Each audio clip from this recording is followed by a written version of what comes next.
Hey everyone, welcome back to Meditex. Apple's eye tracking feature lets you control an iPhone or iPad using only your eyes without touching the screen.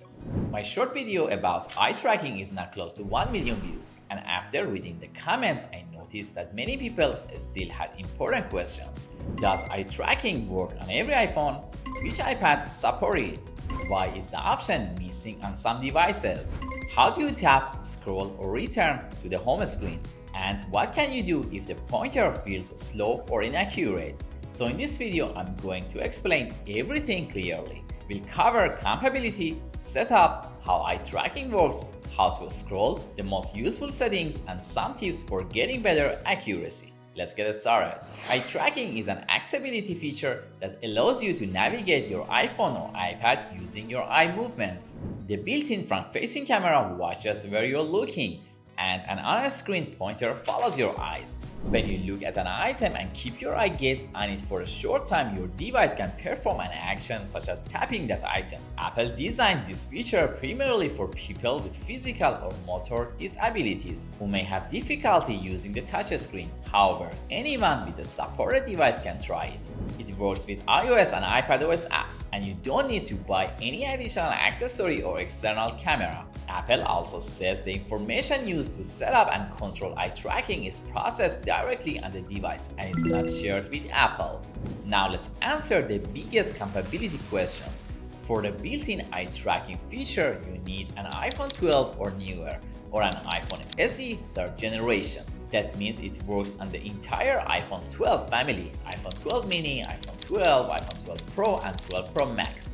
It also works on all models in the iPhone 13, 14, 15, 16, and newer iPhone families. The iPhone SE 3rd generation is also supported. However, the iPhone 11, 11 Pro, 11 Pro Max, iPhone XR, iPhone XS, iPhone X, and iPhone SE 2nd generation do not support the built-in iPhone tracking feature. So for example, updating an iPhone 11 to the latest available software will not make eye tracking appear. The hardware itself is not supported. Your supported iPhone also needs to be running iOS 18 or later, because eye tracking was introduced as part of iOS 18. A huge number of viewers also asked about iPad. So here is the full supported list. Eye tracking works on iPad Pro with the M4 chip, the 12.9-inch iPad Pro 5th generation or newer, the 11-inch iPad Pro 3rd generation or newer, the standard iPad with the A16 chip, the standard iPad 10th generation, iPad Air with the M2 or M3 chip, iPad Air 4th generation or newer, iPad mini with the A17 Pro chip, and iPad mini 6th generation. A supported iPad also needs iPadOS 18 or later. So if you have an older iPad and cannot see eye tracking inside accessibility, it may simply mean that your exact model is not compatible. You can check your model by opening Settings, go to General, and tapping About. Look for a model name and then compare it with this list. Now let's set it up. Open Settings, scroll down and tap Accessibility, then find Eye Tracking and tap it. Turn on eye tracking. Your iPhone or iPad will immediately begin the calibration process. You'll see a dot appearing in different positions around the screen. Follow the dot using only your eyes until the calibration is complete. Try not to look ahead to where you think the dot will appear. Just look directly at each position when it appears. Apple recommends placing the device on a stable surface, keeping the front camera completely visible, and positioning the screen around a foot and a half away from your face. Your face should also be well lit. Very dark rooms or a strong light directly behind you can make the tracking less accurate. You need to repeat the calibration every time you turn eye tracking on. Once calibration is complete, an on-screen pointer follows the movement of your eyes. By default, when you look at a button, icon, or another selectable item, an outline appears around it. To select something without touching the screen, eye tracking can use a feature called dual control. The word dual simply means keeping your gaze in one place. And when you look at an item and hold your gaze steady, a circular timer begins to fill. When the timer finishes, your device performs the selected action. The default action is usually a single tap. So to open an app, look at the app icon. Keep your eyes on it until the serial finishes and the app opens. You don't need to blink, wink, or make a facial gesture. to simply look at the item and wait for the dual timer. You can turn dual control on or off inside Settings, Accessibility, Eye Tracking. You can also adjust a dual duration. A shorter duration makes selection happen faster, but it may also cause accidental taps. A longer duration is slower, but gives you more control. For most beginners, I recommend starting with a slightly longer dwell time and reducing it gradually after you become comfortable with the feature. Inside the eye tracking settings, you'll find an option called Snap to Item. When this option is enabled, the pointer automatically moves toward the nearest selectable item to where you're looking. For example, if you look close to an app icon, the pointer may snap directly onto that icon. This can make buttons and icons easier to select, especially on a smaller iPhone screen. However, if you want the pointer to move more freely and follow your exact gaze position, you can turn Snap to Item off. When a Snap to Item is off, you can hold your gaze at almost any location on the screen, and the dual pointer appears exactly where you are looking.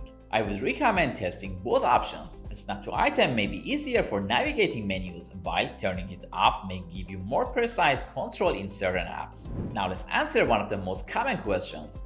How do you scroll? Looking at the top or bottom of the screen does not automatically scroll the page. For scrolling and other advanced actions, you need the AssistiveTouch menu. Using eye tracking, look at the floating button and dwell on it to open the menu.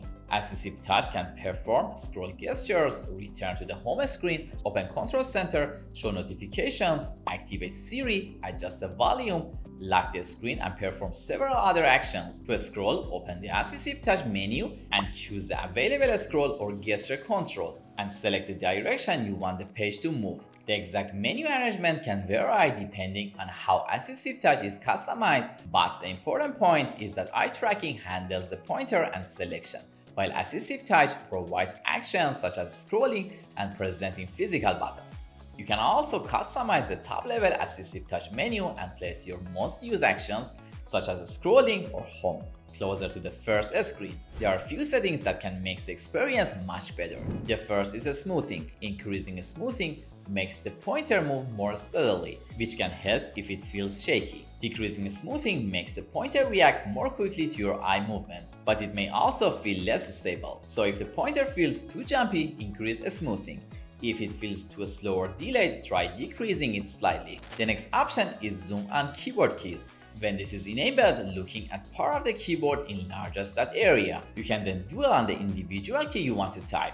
This is especially useful because keyboard keys are small and can be difficult to select accurately using on your eyes. Auto hide makes the pointer fade while your eyes are moving and appear again when you keep your gaze steady. And show face guidance helps you adjust your position so the camera has a better view of your face. If eye tracking feels inaccurate, slow, or laggy, there are several things you should check.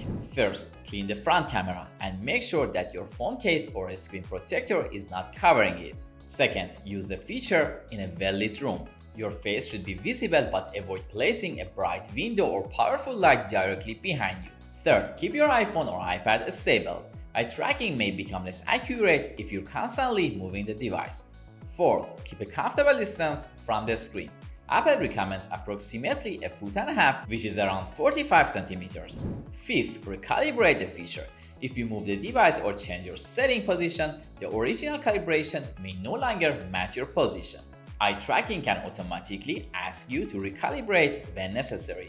Common questions. Why is eye tracking missing from my settings?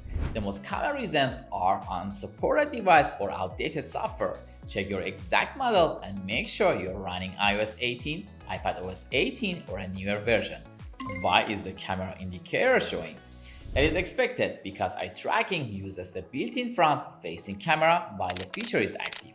Does eye tracking record or upload my face? Apple says the eye tracking setup and control data is processed on your device and is not shared with Apple. Does it work inside third-party apps?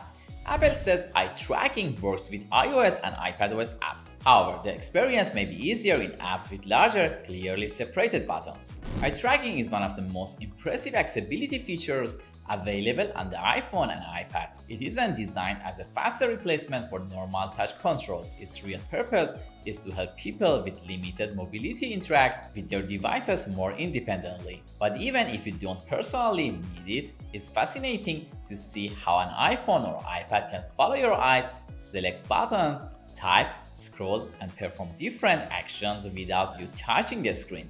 Let me know in the comments which iPhone or iPad model you have and whether eye tracking appears on your device. And if this video helped you, leave a like and subscribe to Meditex for more iPhone and iPad tips, tutorials, and useful tech videos. Thanks for watching. I'll see you in the next one.